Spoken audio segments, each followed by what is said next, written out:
Bonjour à tous, je suis ravie de vous retrouver pour cette troisième et dernière vidéo. Alors normalement on m'a dit que le son c'était mieux, tant mieux, mais par contre j'ai ma voix qui part un peu en freestyle. C'est pas grave, c'est la dernière des dernières, avant un vlog un peu bilan de cette année. Même si j'ai commencé les vlogs un peu tard, je vais faire un petit bilan sur cette année 2022 la semaine prochaine que je publierai donc sur YouTube par rapport aux rencontres ludiques, ce que j'ai pu faire, les jeux que j'ai pu essayer, le bilan un peu général de cette année, mais aussi l'ouverture vers l'année prochaine. Qu'est-ce qu'on projette pour la page, pour la chaîne, qu'est-ce que l'on a comme projet pour cette année. Mais là, revenons à nos moutons sur ce top qui arrive une semaine avant Noël. Et oui, ça y est, on est à une semaine, vous n'avez plus longtemps avant d'ajouter des idées cadeaux sur votre liste au Père Noël ou d'être un Père Noël très attentif à ses camarades en piochant les bonnes idées. Aujourd'hui, le but de la vidéo, ça va être de présenter les jeux initiés et les jeux experts. C'est très difficile de voir avec ces lunettes, c'est incroyable. Je vous ai prévu dans chaque catégorie, donc dans la catégorie initiée, je vous ai prévu donc 5 jeux et dans la catégorie expert aussi 5 jeux. Alors attention. Qu'est-ce que j'entends par initié? Initié, ça va être des jeux qu'on ne peut pas présenter à tout le monde. Il faut avoir un minimum de culture ludique et aimer jouer pour pouvoir bien s'approprier le jeu et en prendre plaisir, sans pour autant s'arracher les cheveux de la tête pendant plus d'une heure, quoi. Donc voilà ce que j'appelle moi initié. Et qu'est-ce que je vais appeler expert? Ça va être des jeux avec des mécaniques un peu plus complexes qui vont demander une certaine anticipation, une certaine réflexion un peu plus poussée, et des règles plus compliquées et des parties qui s'étendent souvent à plus d'une heure. Je regarde, mais oui, on n'est plus ça. Hein. Donc voilà, des règles un petit peu plus compliquées. Alors, je suis pas dans l'expert au bout du bout. Vous voyez, il y a plusieurs, je pense, personnes qui vont me dire, mais ces jeux-là, c'est pas des jeux experts. Mais pour moi, en tout cas, ça l'est. Voilà, je suis pas sur l'expert des parties qui durent 5-6 heures ou autres. Et j'ai essayé de changer un petit peu de tous les jeux qu'on voyait un peu partout pour vous donner du coup de nouvelles idées. Avant de partir dans la catégorie initiée, je souhaite aussi vous dire que le but de cette vidéo n'est absolument pas d'expliquer les règles. Je vais vous expliquer grosso modo qu'est-ce qu'on va trouver dans le jeu, qu'est-ce qu'il va falloir faire, les mécaniques et ce qui peut éventuellement me plaire. Par contre, je ne vais pas rentrer dans le détail de toutes les actions ou autres, ça serait beaucoup trop long si je vous présente 10 jeux initiés experts. Ma vidéo elle s'éterniserait. Là, je vais essayer de passer 1 minute voire 2 minutes maxi sur le jeu pour que vous en ayez une idée générale, voir si ça pourrait vous plaire ou non. Allez, c'est parti, j'arrête de parler, on passe dans la catégorie initiée.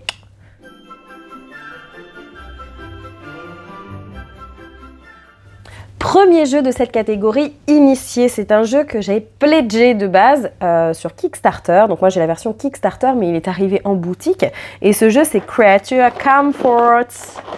Bon, je le dis comme ça parce qu'avec Doudou de Je m'amuse, quand je lui présente Creature Comfort, je le dis comme ça.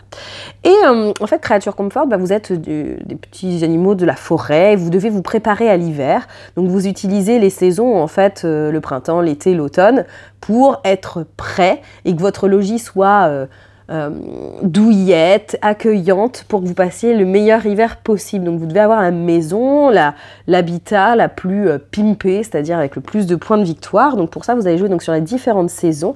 Et en fait, Creature Comfort, vous êtes dans une vallée. Donc dans la vallée, il va y avoir différents emplacements sur lesquels on va pouvoir aller pour récupérer des ressources, pour pouvoir acheter des cartes qui vont correspondre en fait aux petits upgrades de logis que je vais pouvoir avoir.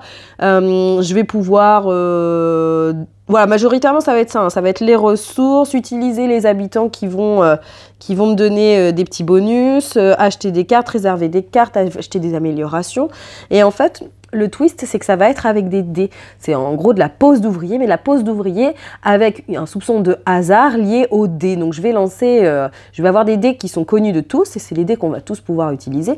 Et en fait, moi après je vais lancer mes propres dés, mais je vais avoir la possibilité de les modifier avec quelques petits modificateurs. Et en fait, selon les emplacements où j'ai prévu de me rendre avec mes meeples, pour pouvoir m'y rendre, il va falloir que j'ai les bons dés qui me permettent d'accéder aux actions. Donc parfois je vais poser un meeple et je vais pas pouvoir y aller. Et si je peux pas y aller parce que j'ai pas le bon dé, eh bien j'ai une compensation avec un modificateur qui me permettra de modifier la prochaine fois.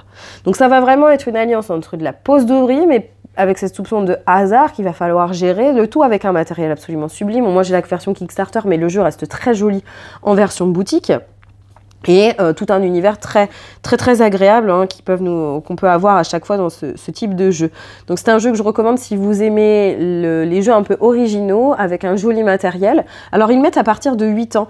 Il faut savoir que ça passe à 8 ans.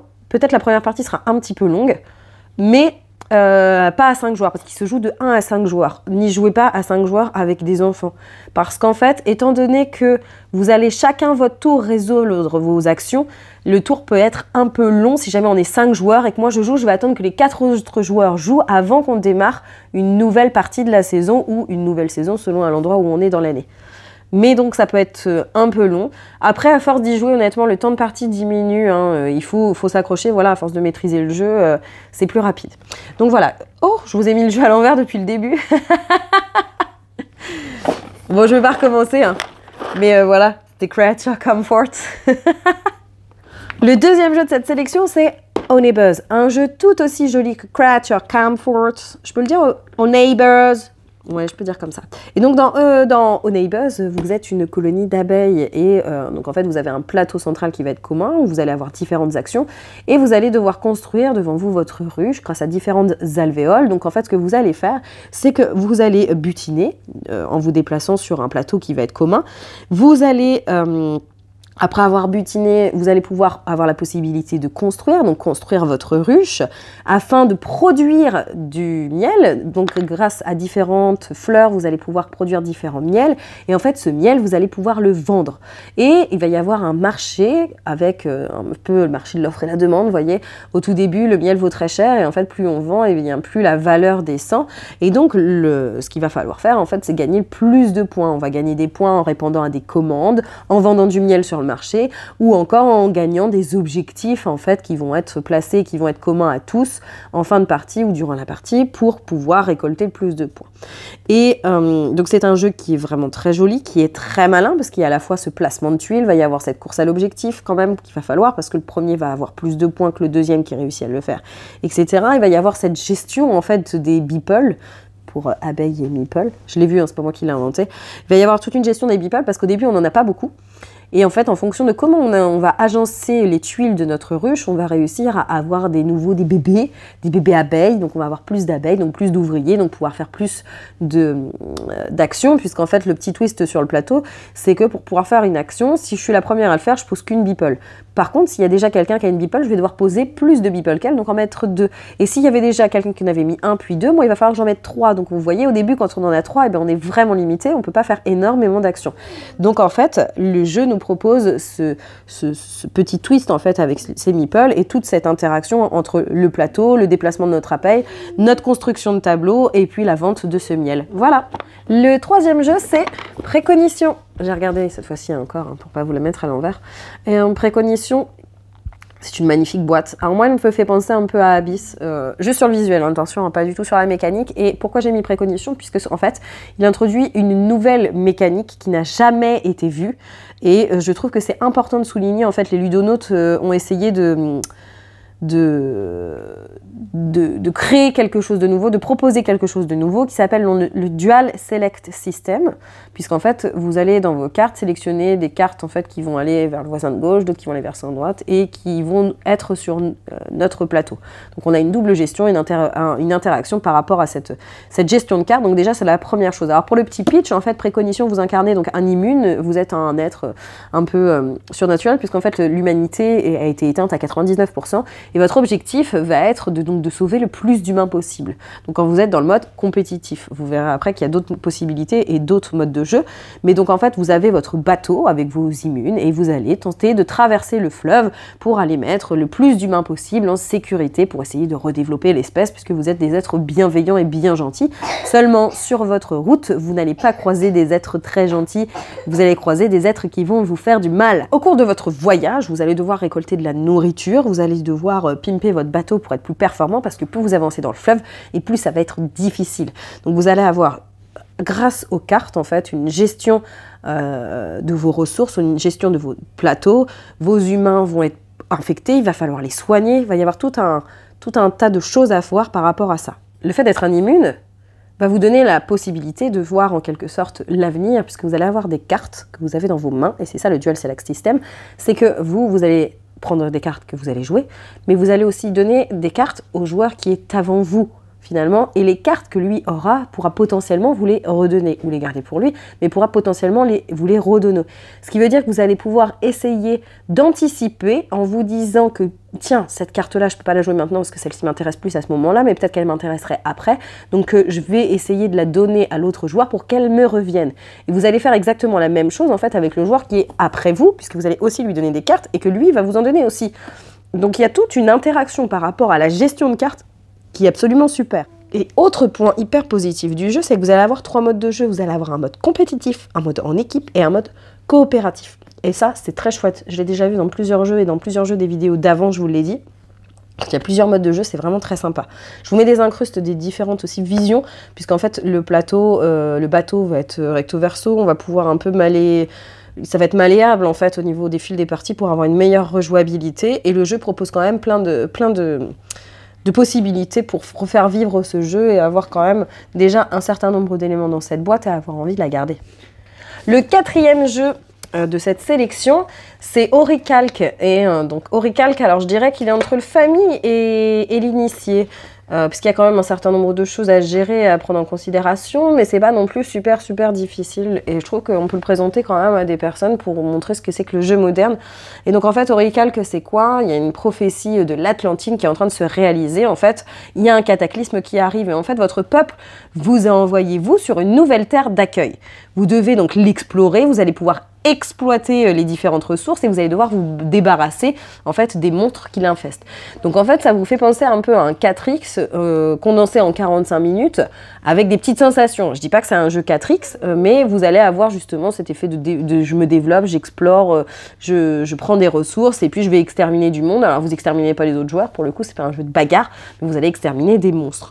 Alors un tour de jeu c'est hyper simple en fait puisque vous avez une rivière de cartes qui est posée avec des tuiles dessus et à votre tour en fait vous sélectionnez une carte. La première est gratuite, la deuxième va vous coûter des personnages.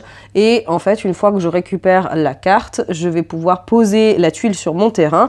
Et la carte, en fait, dispose d'une action et je vais devoir réaliser l'action qui est indiquée sur la carte. Et en fait, ce n'est pas le joueur qui aura le plus de points qui va gagner la partie, c'est une course. Puisqu'en fait, vous allez débloquer des jetons, hein, je sais pas comme ça ils l'appellent.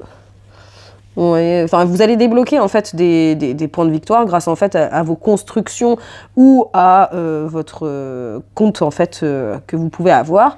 Et à chaque fois que vous gagnez des points, ou en ayant les faveurs des dieux, c'est aussi important, vous gagnez donc des espèces de médailles qui viennent s'incruster sur votre plateau personnel. Et au bout de la 5e médaille que vous gagnez, ou du 5e incrustation, en fait, vous remportez la partie. C'est pas celui qui a le plus de points. Non, c'est vraiment une course, donc il faut aller le plus vite possible, il faut anticiper, il faut essayer de programmer ces petites actions. Et essayer que tout se coordonne. Donc on va avoir aussi des meeples qui vont pouvoir nous permettre de rejouer. Voilà, il va y avoir des petites variations. Donc c'est un jeu qui est très bien fichu, hyper accessible quand même pour le type de jeu, et qui propose des sensations des jeux qui peuvent être plus complexes dans une boîte très accessible. On passe maintenant aux 5 jeux experts. Je vous les pitch très rapidement, grosso modo ce que c'est, pour que vous puissiez le voir et voir si ça peut éventuellement vous plaire.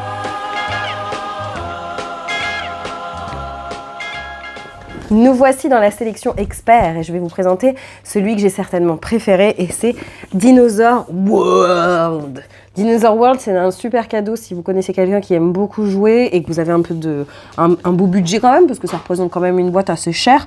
Et donc à l'intérieur, vous trouverez plein de matériel puisque vous allez devoir construire votre parc d'attractions avec des dinosaures. Puisque oui, la science a réussi grâce à la manipulation d'ADN à recréer des dinosaures et c'est vous qui allez manipuler, récolter ces ADN pour essayer de faire venir dans votre parc les dinosaures. Mais attention, il va falloir être prêt à les accueillir et à gérer le risque que ça peut entraîner de construire un parc de dinosaures et de construire des attractions pour amuser le monde. Puisqu'il va falloir essayer de ramener le plus de points de victoire.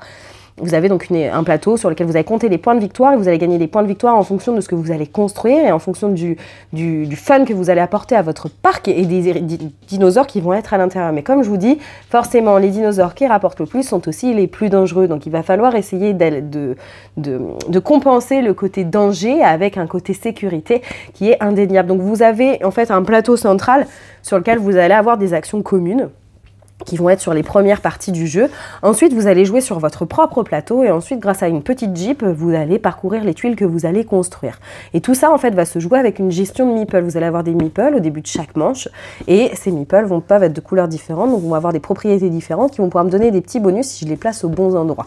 Sauf que ces 9 meeples, vous en avez que 9 par manche et elles vont devoir être utilisées sur le plateau central, sur votre plateau et aussi sur le déplacement de la Jeep avec les petits pouvoirs que vous allez avoir. Donc, il y a une grosse gestion, une grosse anticipation. Par contre, c'est super fluide au niveau des règles. Là, on peut les apprendre très facilement, on peut les expliquer. J'adore les expliquer parce que l'iconographie est tellement simple, ça a été tellement bien édité que c'est un régal, c'est un plaisir. Par contre, au niveau stratégie, il va vraiment falloir réfléchir et c'est ça qui fait pour moi un très bon jeu expert. Deuxième jeu de cette sélection, c'est Fédération. Fédération, il a fait un carton à Essonne et moi, je l'ai découvert en prototype et j'adore. J'ai adoré le découvrir et maintenant on adore y jouer. Donc c'est un Eurogame vraiment expert pour le coup. Par contre, les parties vont pas s'éterniser. Vous allez être sur du 30-40 minutes par joueur autour de la table. On y joue souvent, très souvent à 2 et ça tourne très bien à 2 avec la petite adaptation. Et vous allez devoir en fait, vous allez avoir une chambre des sénatoriales en fait qui est placée et vous allez devoir y mettre vos bonhommes, enfin vos jetons et vous allez devoir choisir le rôle puisque les jetons sont recto verso, ce qui fait vraiment la magie du jeu. Et en fonction de là où vous placez, vous allez pouvoir en fait vous permettre d'explorer en fait cette galaxie, les différentes planètes tout autour pour pouvoir en fait étendre votre influence et essayer de gagner des alliances pour remporter la victoire parce qu'en fait pour remporter cette victoire il va falloir être la délégation vraiment la plus prestigieuse, la plus renommée en gagnant le maximum de points. Donc en fait il va y avoir toute une gestion au niveau du plateau, vous allez avoir les différentes planètes qui vont avoir leur petit fonctionnement individuel et après sur votre plateau essayer d'avoir des améliorations pour gagner le plus de points et donc qui sont considérés en fait comme plus d'influence. Voilà brièvement ce qu'est Fédération, mais c'est beaucoup plus dans cette boîte. N'hésitez pas à vous y intéresser, le matériel est canon. Le jeu, on est vraiment dedans, on est prenant et il y a vraiment cette côté original de gestion au niveau des jetons de double face. C'est vraiment une grosse réussite pour cet Eurogame expert. Je dirais le plus léger de cette sélection maintenant, c'est Northgard. Je vous mets vraiment des grosses boîtes bien épaisses, bien lourdes avec plein de matériel. En même temps, c'est le but d'un jeu expert. En fait, Northgard, c'est un 4X. Vous allez explorer de nouvelles tuiles. Au début, il n'y a pas grand-chose et vous allez explorer. Vous allez récolter des ressources. Vous allez affronter vos rivaux en essayant de les tataner, parce que ça va être quand même un petit peu l'objectif. Et vous allez en fait laisser vos légions, enfin c'est pas les légions, comment ils disent ? Vos guerriers. Vous allez laisser vos guerriers sur des territoires pour les contrôler. Donc vous allez contrôler, explorer, exterminer et vous allez aussi récupérer les ressources que nous offrent ces territoires. Et donc en fait chacun va être un clan et le but du jeu ça va être de remporter la victoire soit en respectant une condition, soit en fait au bout de tant de temps dans le jeu pour pouvoir en fait gagner. Il y a vraiment deux possibilités. Et en fait, on va avoir vraiment du deck building qui va se mêler parce qu'au début, vous allez avoir des cartes que vous allez pouvoir améliorer en récupérant des nouvelles au niveau du plateau pour être plus performant. Et votre objectif va être forcément de remporter la partie. Un jeu vraiment très joli, du matériel absolument exceptionnel dans cette boîte qui, je trouve, reste accessible. C'est vraiment pas un 4X où vous allez vous casser la tête. Vraiment, c'est basé sur un jeu vidéo. Moi, je le connaissais pas, mais vous le connaissez peut-être, vous qui regardez cette vidéo.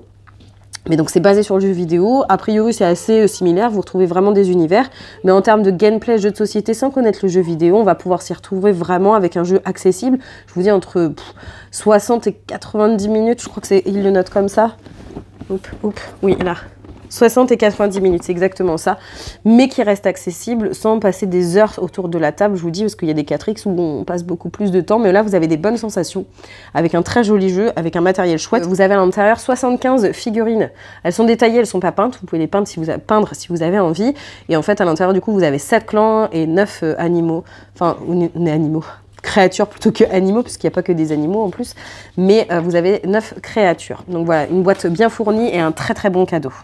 Dernier jeu de cette sélection et pas des moindres, Terraforming Mars qui est revenu cette année avec Expédition Ares, je dis tout le temps Ares Expédition, mais non, Expédition Ares, et en fait il a le charme de ce qu'on peut connaître en fait de Terraforming Mars, mais d'une, il a été Le matériel est beaucoup plus joli, les cartes le sont beaucoup plus aussi, c'est beaucoup plus qualitatif. On a tout de suite là des plateaux incrustés qu'on n'avait pas dans les autres boîtes, donc il y a une édition qui était vraiment retravaillée. Et en fait, c'est un jeu totalement indépendant, vous n'avez pas besoin d'avoir le Terraforming Mars de base pour l'avoir. Et ils ont chacun leurs petites différences. Même si sur le fond, il va y avoir des petites similitudes, il va y avoir une différence qui fait que celui-ci, je trouve, est beaucoup plus accessible, beaucoup plus rythmé.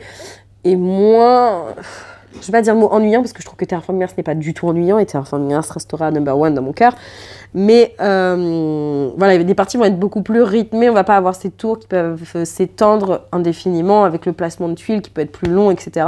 Là, on est vraiment restreint, avec les 3 conditions à remplir, comme on peut avoir dans Terraforming Mars, et tout va être sur la gestion des cartes, et en fait, sur la gestion que vous allez faire de votre action, puisque toutes les actions ne vont pas être à faire, vous allez devoir sélectionner l'action que vous voulez jouer, et tout le monde va faire ça, et si on sélectionne la même action qu'un adversaire, et ben tant pis, en fait, tout le monde fera cette action. Par contre, si on arrive, sans le savoir, à avoir des actions différentes, je ferai aussi les actions des autres adversaires. Donc, s'il sélectionne l'action 1, oui, c'est ça, l'action 1, l'action 2 et l'action 3, si on est 3 joueurs, eh bien, chacun fera l'action 1, chacun l'action 2, chacun l'action 3, on fera toutes les actions qui ont été choisies. Mais par contre, c'est pour ça qu'il va falloir faire attention au jeu des autres, sauf que chose qu'avant on ne faisait pas spécialement, puisqu'en fait, là, je vais devoir essayer de me dire, attends, toi, tu vas aller, toi, tu vas aller, c'est sûr, tu vas aller faire de la production. Donc, moi, j'ai besoin de faire de la production. Donc, si tu vas faire de la production, je vais pas mettre que je veux faire de la production, je vais mettre autre chose. Bon, des fois, l'autre pense exactement la même chose que nous, et on se fait avoir. Mais en tout cas, voilà, c'est un très beau jeu qui est très bien réédité, cette fois-ci avec une boîte plus petite, qui est plus alléchante. Je l'ai proposé à une amie à qui j'ai dit je vais te proposer Terraforming Mars, et quand elle a vu la boîte, elle m'a dit ah. Et finalement, en voyant celui-ci, elle était plus dedans et elle a apprécié. Donc c'est un jeu que je vais garder vraiment, et je pense qu'il y a plus de chances de ressortir finalement que mon Terraforming Mars adoré, mon premier amour. Voilà. Le dernier de cette sélection, vous allez dire que je suis une sale gosse, puisque c'est pas vraiment un jeu de cette année. Mais étant donné que je l'ai découvert cette année, ce qui a été très tard, je voulais le mettre quand même, parce que j'ai vraiment trop aimé, c'est Khôra. Khôra, l'apogée d'un empire. Donc en fait, vous allez devoir gérer votre cité. Dans Khôra, on est vraiment dans l'Antiquité. Il faut que vous démontriez que votre cité est la plus puissante, et pour ça, vous allez devoir la gérer donc sur tout un tas de tours.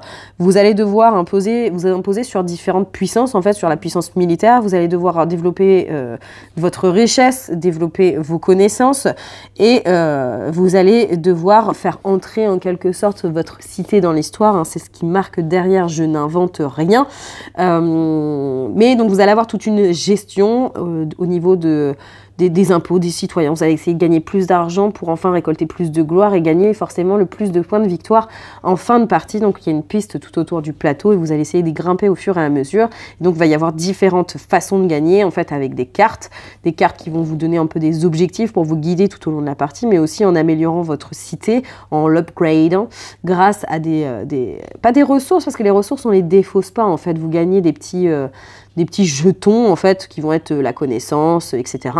Et en fait, ces jetons vous donnent des prérequis pour pouvoir améliorer votre cité et gagner un petit peu plus. Et alors, ce qui est très chouette, c'est que les plateaux vont être asymétriques, et asymétriques plus, c'est-à-dire que vous allez avoir une asymétrie sur les plateaux grâce à des petits encarts que vous allez venir mettre comme des petits puzzles, en fait. Vous allez avoir une phase de jeu qui va se faire en simultané. Il va y avoir tout un tas d'actions, en fait, que vous allez pouvoir faire. Mais vous allez être limité avec des dés, en fait. Les dés vont être lancés, vont vous donner en fait les actions que vous allez pouvoir potentiellement faire gratuitement. Si jamais vous voulez faire une action qui coûte plus, en quelque sorte, c'est pas coûter parce que c'est pas des dépenses d'argent, mais qui vous demande plus que ce que le dé vous a offert, vous allez pouvoir utiliser vos citoyens pour pouvoir ajuster cet aléatoire du dé, et donc pouvoir essayer de faire l'action que vous avez envie de faire, mais vous allez être limité parce que vous n'en avez pas non plus énormément des citoyens, ou alors il va falloir en gagner. Enfin bref, tout un tas d'actions que vous allez pouvoir faire, vous allez choisir de les faire, et il va falloir planifier tout au long de votre jeu, parce qu'en fait, pour pouvoir jouer des cartes, il va y avoir des prérequis, donc il faut gagner ces prérequis en faisant certaines actions, mais pour pouvoir jouer ces cartes, il faudra faire d'autres actions. Donc voilà, tout un tas d'actions à gérer, et c'est au niveau du cerveau, c'est vraiment très bien. Et ils l'écrivent derrière la boîte, ce qui est aimé, c'est vraiment qu'il y a une montée en puissance en fait au niveau du jeu. C'est-à-dire qu'au début, vous ne savez pas trop où vous allez, grâce aux cartes que vous récupérez et à vos pouvoirs finalement que vous avez de votre cité, de votre personnage, ça va vous guider un peu plus. Et au fil de la partie, vous rentrez dans ce que vous avez programmé, vous y allez de plus en plus et vous essayez de finir tout avant la fin de la partie pour gagner le plus de points possible. Donc il y a vraiment cette montée en puissance qu'on ressent vraiment dans le jeu et cette finalité à la fin de se dire est-ce que j'ai réussi finalement à faire tout ce que je voulais avec ma cité. Donc c'est un super jeu, vraiment j'ai adoré, et ça se passe vraiment rapidement puisque c'est en 9 tours. En 9 tours, vous allez devoir développer votre cité, mais il y a tellement de choses à faire qu'il va falloir faire des choix, c'est-à-dire que vous ne pouvez pas aller qu'à la bagarre, et si pour aller à la bagarre, il faut développer d'autres parties.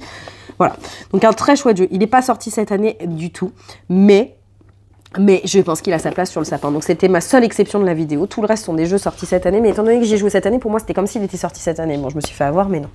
Merci à tous, cette vidéo arrive à son terme et nous avons tourné 3 vidéos. Ça m'a pris énormément d'heures, mais j'espère que le résultat sera là, vous serez contents.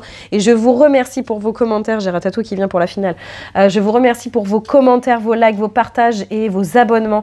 C'est vraiment ce qui motive le plus, je dirais, autre que la passion, à faire toujours plus de contenu, à vous proposer d'autant plus de choses. N'hésitez pas à laisser des commentaires si vous avez des idées de choses que vous aimeriez voir sur l'année prochaine, puisque je vous dis, je reviendrai dans une dernière vidéo vlog bilan de cette année. Je vous remercie de votre participation à toutes les vidéos, à vos commentaires, vos likes, vos partages, vos abonnements, ça fait vraiment plaisir. Petit Meeple vient sur la dernière vidéo initiée expert alors qu'elle n'était pas là sur la sélection enfant, tout va bien. Vous voyez qu'on est vraiment naturel et c'est l'objectif de partager notre passion du jeu. Donc merci à tous, je vous souhaite d'excellentes fêtes de fin d'année, un très joyeux réveillon de Noël et on se verra avant le nouvel an dans un dernier vlog de l'année. Et vous voyez, on a des très belles lunettes, non? Allez, à bientôt, ciao.